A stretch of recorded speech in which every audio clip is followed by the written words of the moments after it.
I wanted to get involved with Alzheimer's Society because they helped myself and my family when my mother-in-law was first diagnosed with dementia.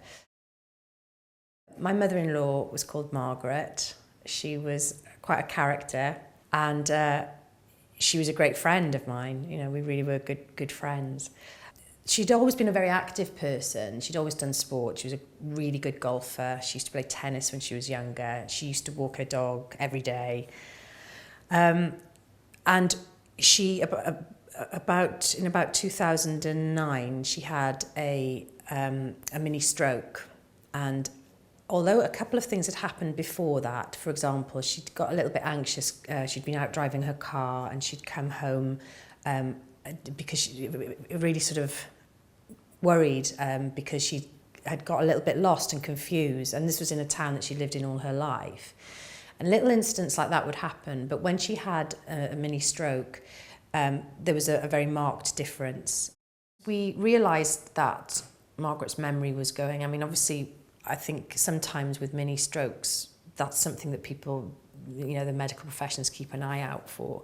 So she did go to a memory clinic and have a memory test. And she was diagnosed then with Alzheimer's and mixed dementia.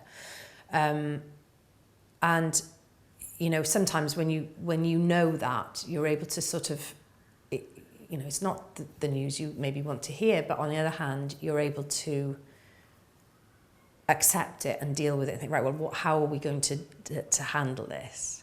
So she did, and she would go regularly for these memory tests. And, you know, the fact is that her memory did decline each time she did the test. She was very funny doing the tests. She used to, she'd be given a list of objects to remember, a list of words to remember.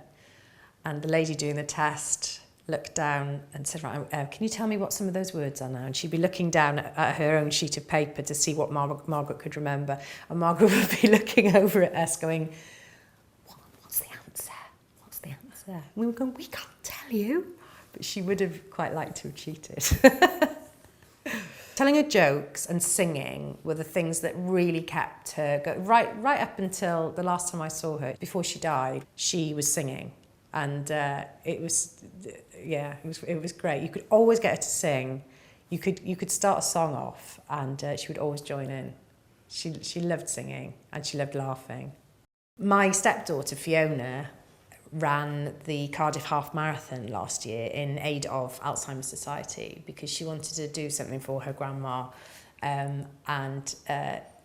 we were really proud of her for doing it. And I know Margaret would have been very, very proud because she would have just said, oh, Fiona, running all that way. Weren't you tired?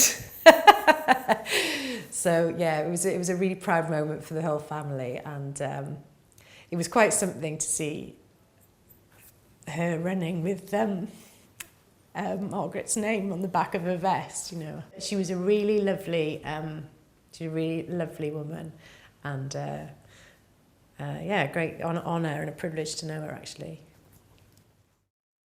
So this year, Dementia Awareness Week is all about getting people to talk about dementia. It's just really important that we talk to friends, to our GPs, and talk to Alzheimer's Society because they really can help. They helped me and my family. And they really are there to support. They're a very practical charity. They know how to give practical help and advice. And, you know, being aware of an issue, of a problem, gets us towards solving it and to certainly taking the fear out of the whole situation. So it's really important that this Dementia Awareness Week, we all get talking about dementia.